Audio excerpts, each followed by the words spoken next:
Hola Simon, no hem aconseguit la victòria, però quins són els aspectes dels jocs que creus que millor han funcionat avui?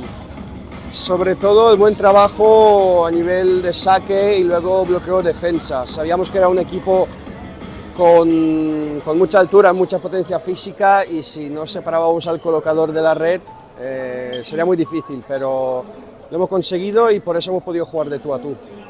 Molt bé, i què creus que ha influenciat el que més ha influenciat per no guanyar avui el partit?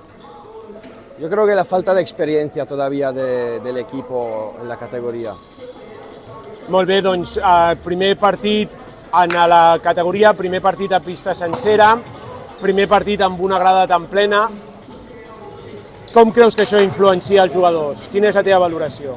Nos ha costado el primer set entrar mucho en la dinámica del juego, pero cuando hemos entrado hemos competido muy bien y hemos estado muy de tú a tú contra el mejor, probablemente el mejor equipo de la liga. Doncs molt bé, Simon, ens ha agradat veure jugar a l'H2O, esperem que les victòries comencin a arribar i ens veiem aviat. Una abraçada. Adéu.